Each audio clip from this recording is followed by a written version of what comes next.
पाकिस्तान का जो बेड़ा गर्क कर रही है, क्या इतना काफ़ी नहीं है? इससे भूख नहीं, मसलन कि अब तो भूख लगनी दूर की बात, भूख लगती भी है, खाने के लिए नहीं है।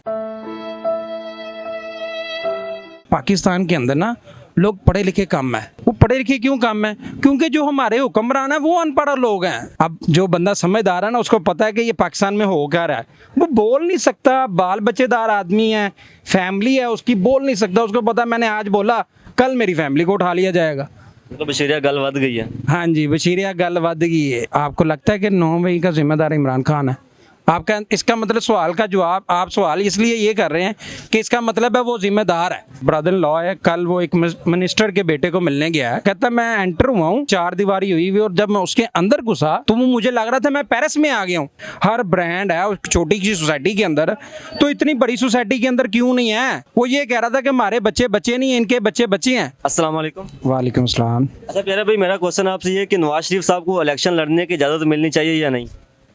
यार उस बंदे को क्या इलेक्शन क्या करवाना चाहते हो आप उससे? पाकिस्तान का जो बेड़ा गर्क कर रही है, क्या इतना काफ़ी नहीं है? इससे भूख नहीं, मसलन कि अब तो भूख लगनी दूर की बात, भूख लगती भी है, खाने के लिए नहीं है। तो फिर इसका मतलब है कि भूख नाम की चीज़ मिट जाएगी पाकिस्तान के अंदर से। लेकिन नवाज शरीफ के दौर में अब से जो हालात बहुत बेहतर थे। यार जब पाकिस्तान बना था तब हालात क्या थे आपको पता है? अब से बहुत बेहतर थे। क्या थे हालात? आप बताएं मुझे, आपको नहीं पता होना, मैं बताता हूँ आपको। तब ये IMF वाला जो है ना, ये जो कॉन्सेप्ट था, ये हमारे तरले करते थे हमारे से कर्जा ले लें, हम नहीं थे लेते, हमें ज़रूरत ही नहीं थी। तो ये कर्जे वाला कॉन्सेप्ट किसने निकाला? जिसको पता ही नहीं है ये कर्जा होता क्या है, वो तो बंदा ले लेगा। अब अभी मैं देख रहा था अभी फ़ोन के ऊपर, पाकिस्तानी जो पढ़ा लिखा नहीं है वो लोन ऐप को देखता है, भाई पैसे मिल जाएंगे बस ठीक है, देना नहीं पता है, देने भी नहीं, लैन दा पता है इन्होंने। वो उसकी रीज़न क्या है? उसकी रीज़न ये है कि भाई बात छोटी सी है कि हमारे पाकिस्तान के अंदर ना लोग पढ़े लिखे कम है। वो पढ़े लिखे क्यों कम है? क्योंकि जो हमारे हुक्मरान है वो अनपढ़ लोग हैं, वो पढ़े लिखे नहीं है। वो पढ़े लिखे होंगे तो वो आगे कोशिश करेंगे ना, नहीं यार ये बंदे को भी पढ़ना चाहिए। तो वो तो कभी भी नहीं कहेगा कि यार मैं पिंड दा चौधरी हाँ, मैं MP ਦਾ ਇਲੈਕਸ਼ਨ ਲੜਿਆ ਤੇ ਇਹ ਭੈਣ ਉਹ ਖਾਂਦਾ ਵੀ ਕੁਛ ਨਹੀਂ ਤੇ ਸਾਡਾ ਨੌਕਰ ਹੈ ਤੇ ਮੇਰੇ ਨਾਲ ਆ ਕੇ ਬਹਿ ਜਾਏਗਾ ਸੀਟ ਦੇ ਨਾਲ, ਤੇ ਮੇਰੀ ਕੀ ਔਕਾਤ ਰਹਿ ਜਾਏਗੀ ਪਿੰਡ ਦੇ ਵਿੱਚ? ਇਸ ਤਰ੍ਹਾਂ ਦੀ ज़हनियत है और उस बंदे की इस तरह की ज़हनियत है। अगर आप कहते हैं तो मैं तो कहता हूँ फिर उसको ले आना चाहिए। मैं नहीं कहता, आवाम की राय जानना चाह रहे हैं। अवाम की राय आपको पता चल गई, अवाम अब फुद्दू नहीं रहेगी, ये फुद्दू बनाते हैं। आपसे एक क्वेश्चन हो रहा है कि 9 मई के वाकया के बाद इमरान खान साहब को सजा मिलनी चाहिए कि नहीं मिलनी? आपको लगता है कि 9 मई का जिम्मेदार इमरान खान है? आपका इसका मतलब सवाल का जवाब, आप सवाल इसलिए ये कर रहे हैं कि इसका मतलब है वो जिम्मेदार है। आपके कहने का मकसद, हम पब्लिक ओपिनियन जानना चाह रहे हैं कि पब्लिक इसके बारे में क्या राय रखती है। देखिए ना, डेफिनेट आप मीडिया के आदमी हैं, आप सोशल मीडिया को रन कर रहे हैं, जो भी कर रहे हैं, इसका मतलब है आपकी नज़र में वो उस जुर्म का जो बंदा को पता भी नहीं है, जिस बंदे के पास फ़ोन भी नहीं है और वो उसको अपनी कस्टडी में लिया हुआ है ना, उसने ये कहा है कि इस एहतजाज करो ना कुछ, और वो बंदा जिम्मेदार है जी 9 मई का? किस तरह हो सकता है? मुझे ये बताएं। आप माशाल्लाह कानून के थोड़ा बहुत तो कानून जानते होंगे। एक जाहल आदमी को पता है कि यार एक बंदे को पता ही नहीं है, तो वो किस तरह उसका वो जिम्मेदार हो सकता है?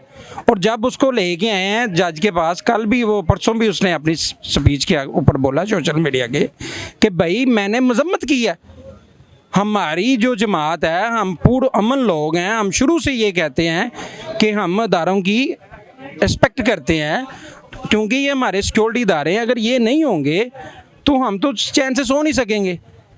तो वो इसका मतलब आपके सवाल करने का ये मकसद है कि वो बंदा गिल्टी है और उसने ही किया है? उसने कुछ भी नहीं किया भाई। तो नहीं कहते वो गिल्टी, हम तो सिर्फ आवाम से जानना चाह रहे हैं कि आवाम चाहती है कि वो मतलब दोबारा इलेक्शन लड़े या उसको नाअहल कर दिया जाए। हाँ, ये बात आपने की है ना। आवाम तो ये चाहती है, आवाम के दिल की अगर बात सुने ना तो आवाम तो बहुत कुछ चाहती है। तो जो हमारे जो ताकतवर लोग हैं ना वो नहीं चाहते। उनका जो हमारा समझ लें कि जो फुद्दू सिस्टम है ना, जो उनके जो मसलन के समझ लो कि जो मुफ्त बारियाँ लगी हुई हैं, उनको वो नज़र आती हैं कि यार ये बंदा अब आएगा ना, इन्हें ही वो हमारी मुफ्त बारियाँ ख़त्म कर देनी है। डर मेन ये पड़ा हुआ है। हमें क्या डर है, आपको क्या डर है कि जो उनसे मर्जी आए यार, मुल्क के लिए अच्छा करे बस। तो मनने वाले बंदे हैं, टैक्स लग गया, हमने आम ही नहीं कहना है। सर अब मैं दूर नहीं जाता, अब ऑफलाइन होंगे तो मैं आपको ना, मेरा एक ब्रदर लॉ है, कल वो एक मिनिस्टर के बेटे को मिलने गया है। कहता मैं भाई एंटर हुआ हूँ, इमरान भाई ओमान में होता वो, कहता मैं एंटर हुआ हूँ तो मुझसे शनाख्ती कार्ड लेके पूछा गया भाई किधरों आया, की जाना है, कितने कुल जाना है। कहता जब वो दीवारी 4 दीवारी हुई और जब मैं उसके अंदर घुसा तो वो मुझे लग रहा था मैं पेरिस में आ गया हूँ, क्योंकि वो सोसाइटी ऐसी है, वो रेड जोन में मैं आ गया हूँ कि अलग दुनिया में आ गया हूँ। यहाँ पे इतनी ज़्यादा सफाई है, दुनिया की हर ऐशो मार की चीज़ें पड़ी हुई हैं, ऐशो आराम की चीज़ें पड़ी हुई हैं, हर ब्रांड है उस छोटी सी सोसाइटी के अंदर। तो इतनी बड़ी सोसाइटी के अंदर क्यों नहीं है? वो ये कह रहा था कि हमारे बच्चे बच्चे नहीं, इनके बच्चे बच्चे हैं हमारे हुक्मरानों के। वो हमसे टैक्स लेके हमारा 80% ये लोग खा जाते हैं, वो कुछ हम पे तो लगाएं। हमारी जदोजहद ये है भाई, और इसलिए हम कहते हैं कि यार चलो कुछ नहीं, वो कम से कम पढ़ा लिखा तो है ना, पढ़े लिखे बंदे को शऊर होता है। और इनको तो बिलावल साहब को ले लो, इनको ले लो, इनको क्या आता है यार? कौन आप दिमाग से, जो बंदा अनपढ़ भी है ना, मैं अनपढ़ आदमी हूँ पर मुझे इस चीज़ का शऊर है कि ये बंदा गलत है और ये सही है। और जो हमारा कुरान कहता है और हदीस कहती है कि यार अगर कोई बुरा कर रहा है ना, पहले तो कोशिश करो उसको रोको, अगर रोक नहीं सकते तो उसको बातों से मना करो। बातों से नहीं मना कर सके, दिल में बुरा सोचो।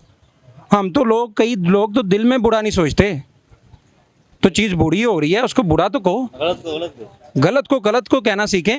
और ये 75 साल से गलत होता आ रहा है और ये ख़त्म होना चाहिए। खुदारा अगर हम इस पाकिस्तान में हैं तो हमें कोई सुख का सांस लेने दे। हमारे जैसे कई ऐसे लोग हैं जिनके घर में, मैं स्वैसपोश आदमी हूँ, क्या बताऊँ आपको, घर में खाने के लिए नहीं है भाई।